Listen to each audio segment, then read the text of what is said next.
হযরত ওমর একদিন তিনি হেঁটে কোথাও যাচ্ছিলেন। কিছু দূর যাওয়ার পরেই দেখলেন এক বৃদ্ধাকে। বৃদ্ধা কি যেন বিড়বিড় করছে। হযরত ওমর তার কাছে গেলেন, তার খোঁজ খবর নিলেন, জিজ্ঞাসা করলেন, আচ্ছা বুড়িমা, খলিফা ওমর সম্পর্কে তোমার ধারণা কি?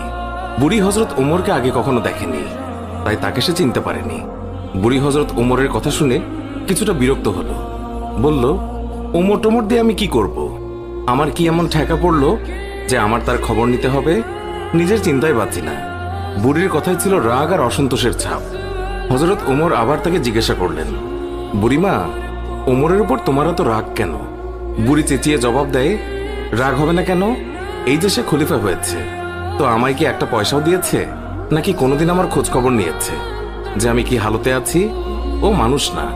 হযরত ওমর বুড়ির কথা শুনে বড়ই চিন্তিত হলেন। ঠিকই তো, আমি তো তার তেমন খোঁজ খবর নিতে পারিনি। তিনি কিছুটা নরম হয়ে বুড়িকে আবার জিজ্ঞাসা করলেন, আচ্ছা, তুমি কি অবস্থায় আছো ওমর কি করে জানবে? তুমি গিয়ে ওমরকে সব জানিয়ে আসলেই তো পারতে। বুড়ি জবাব দেয়, কেন? আমি জানাতে যাব কেন? ওমরই তো আমিরুল মুমিনিন, সেই তো সবার খোঁজ খবর নেবে, আর এই জন্যই রাষ্ট্রের দায়িত্ব গ্রহণ করেছে। রুক্ষ ভাষায় বৃদ্ধা জবাব দিল। হযরত ওমর শান্তভাবে আবারও বললেন, আচ্ছা, ওমর খলিফা হওয়ার পর তুমি যে কষ্ট পেয়েছ, সেই কষ্টের বিনিময়ে তুমি কত টাকা পেলে ওমরকে মাফ করে দেবে? বৃদ্ধার সাথে এইসব কথা চলছে। এমন সময় হযরত আলী এবং আব্দুল্লাহ ইবনে মাসউদ রাদিয়াল্লাহু তাআলা আনহু তারা এসে হাজির হলেন। তারা হয়তো কোথাও যাচ্ছিলেন। এসে সালাম দিলেন, আসসালামু আলাইকুম ইয়া আমিরুল মুমিনিন। আগন্তুক দুই ব্যক্তির মুখে আমিরুল মুমিনিন শব্দ শুনে বৃদ্ধা তাজ্জব হয়ে গেল। সে ভয়ে কাঁপতে লাগলো আর ভাবতে লাগলো যে ওমরের সামনে তাকে এত গালমন্দ করেছে। দারুণ অনুতপ্ত হলো বুড়ি। হযরত ওমর বৃদ্ধাকে সান্ত্বনা দিলেন আর বৃদ্ধার হাতে 25টি স্বর্ণ মুদ্রা দিয়ে বললেন, বুড়িমা, তুমি এই চামড়ায় লিখে দাও যে কিয়ামতের দিন ওমরের কাছে আমার কোনো দাবি নেই। বৃদ্ধা তখন তাই করল। চামড়ার উপরে তা লিখে দিল বৃদ্ধা, আর হযরত আলী রাদিয়াল্লাহু তাআলা আনহু সাক্ষী হিসেবে তার উপরে দস্তখত করলেন।